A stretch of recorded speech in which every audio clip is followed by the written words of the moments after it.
Little Italy is one of the most romantic neighborhoods in all of San Diego. In fact, we've been a prime location for several incredible love stories of our own, and our residents can't wait to share the amore around here. I'm Sherm Harmer. I met Becky here 15 years ago, 1999, and we've been married for 14 years. We came here for our first date, and I don't know if you could really call it a date or not. She thought it was a business meeting.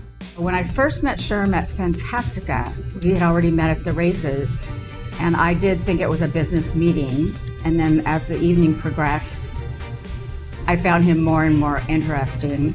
As soon as I met her here, and I thought how cute she was, how much fun she was, and we were both single, I thought, what the hell with business? Forget that. Let's just go with romance.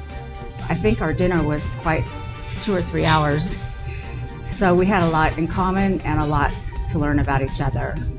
When he took me home, I coerced him into going up on my rooftop balcony to see the view. And then I kissed him and I was like, okay, this is more than business today. Most romantic spot in Little Italy is the whole neighborhood in itself. The charisma and the energy and the character and the people here make it a very, very fun place.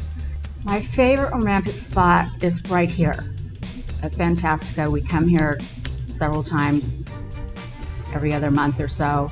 We loved it so much that we came back here for our first anniversary. I hired a wedding carriage with horses, and it brought us from Bankers Hill down through the gas lamp and dropped us off here. And at that table right behind you, we had our first anniversary. They put roses on the table for us, special dinner. It's a very romantic place. I'm Sarah Napoli.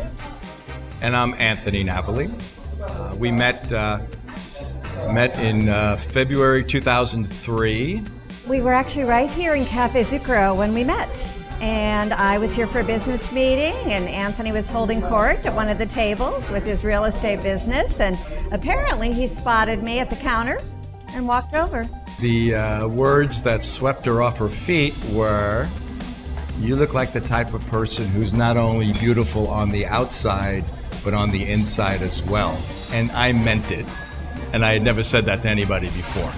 I remember it was almost as if time stopped, and I looked right into his eyes and I could tell he meant it.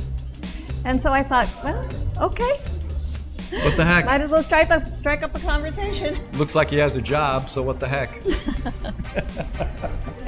We went out on a few dates and discussing certain things. I told her that my favorite number was 11. Now, I got to be honest, this sounds like a chick story. I mean, but I'm telling it and it's true. But, and when I told her that, yeah, I said my phone number has 11 in it, my condo is 11, has 411 in it, my number in baseball is 11.